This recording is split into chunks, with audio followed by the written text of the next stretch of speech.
पालम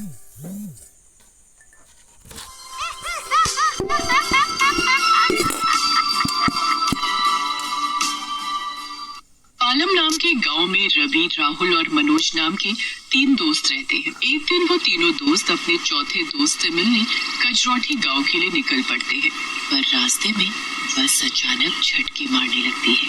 थोड़ी देर बाद बस अचानक रुक जाती है। अरे भैया, क्या हुआ? बस क्यों रोक दी? अभी जाकर देखता हूँ, तभी पता चलेगा। ड्राइवर नीचे जाकर बस चेक करता है तो उसे पता चलता है कि बस खराब हो गई है। ये बस खराब हो गई है और आगे नहीं जा पाएगी। आप सभी को यहीं उतरना होगा। अब तो रात भी हो चुकी है, हम आगे कैसे जाएंगे? भैया मुझे माफ करो, पर मैं कर भी तो क्या सकता हूँ। अरे रवि, यहाँ रुकने का कोई फायदा नहीं है, चलो यहाँ से निकलते हैं। बस से सब लोग उतर जाते हैं और अपने अपने रास्ते निकल पड़ते हैं। रवि, राहुल और मनोज को बिल्कुल अलग रास्ते से जाना होता है, जहाँ उनके साथ कोई और नहीं जाता, और वो रास्ता बहुत ही सुनसान होता है। आखिर कब आएगा कजरौठी गाँव? इतनी देर हो गई हमें चलते चलते।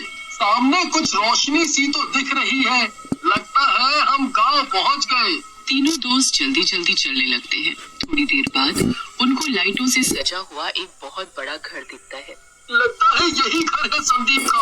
चलो चलते हैं। अरे पहले पता तो कर ले, ऐसा ना हो हम किसी और की बारात में घुस जाएं। क्या फर्क पड़ता है दोस्तों, किसकी बारात है? इतने रिश्तेदारों में क्या पता चलना है। बस अभी जैसी हमारी हालत हो गई है ना, इतना चल चल कर मैं तो जा रहा हूँ। अगर तुमको आना है तो आ जाओ। मनोज घर के अंदर चला जाता है और उसके दोस्त भी उसके पीछे पीछे घर के अंदर आ जाते हैं।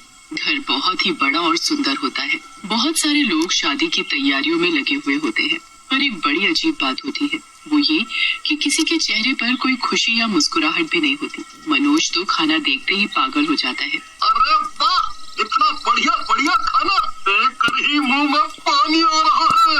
चलो दोस्तों, कुछ आप ही लेते हैं। तीनों दोस्त खाने के लिए जा ही रहे होते हैं, पर तभी वहाँ एक बूढ़ा आदमी आकर उनसे बोलता है, आप लोग उस कमरे में आराम से बैठो, मैं आपके लिए खाना भिजवाता हूँ। जी बिल्कुल, बहुत भूख भी लग रही है।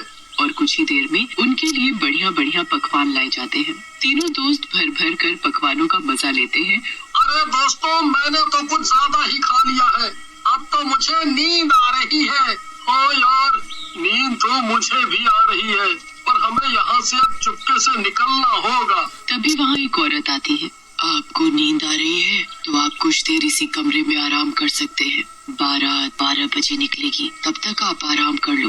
ये ठीक रहेगा, पर बारात जाएगी कहाँ? कजरौठी गाँव। इतना कहकर वो औरत वहाँ से चली जाती है। अरे वाह, ये बारात तो कजरौठी ही जाने वाली है। ऐसा करते हैं, हम लोग बारात के साथ ही निकल पड़ते हैं।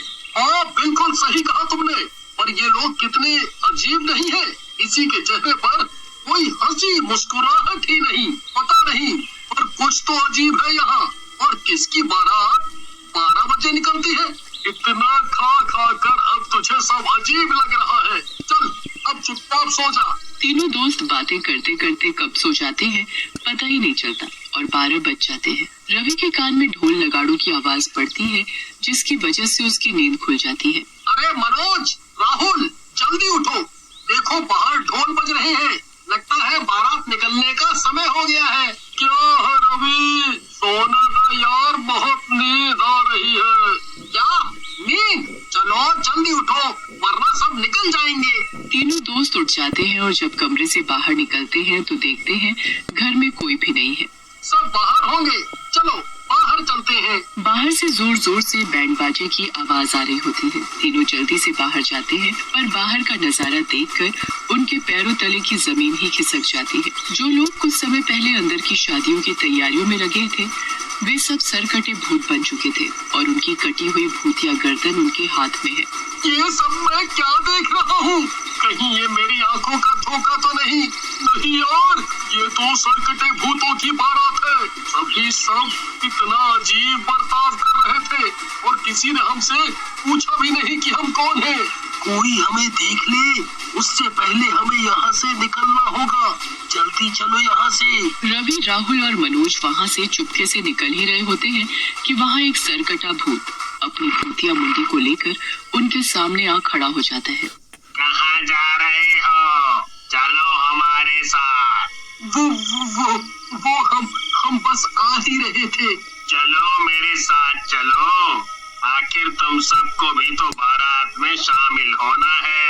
रवि, राहुल और मनोज डर के मारे चुपचाप उस सरकटे भूत के पीछे पीछे चल पड़ते हैं। पूरी बारात बस सरकटे भूतों और चुड़ैलों से भरी हुई होती है। बारात में सभी सरकटे भूत और चुड़ैल खूब नाच गा रहे होते हैं। रवि, राहुल और मनोज की तो ये सब देखकर हालत खराब हो रही होती है, पर किसी की वहाँ से भागने की हिम्मत नहीं होती। वो तीनों चुपचाप सरकटे भूतों की बारात के साथ चलते रहते हैं और तभी एक सरकटी चुड़ैल उनके पास आती है।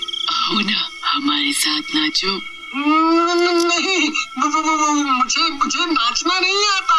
ऐसे कैसे नहीं आता नाचना? नाचना तो तुमको पड़ेगा। चलो मेरे साथ और नाचो। रवि की हालत खराब हो जाती है, पर वो चुपचाप बिल्कुल वैसा ही करता है जैसे उसको चुड़ैल बोलती है। वो भूतों और चुड़ैलों के बीच जाकर नाचने लगता है।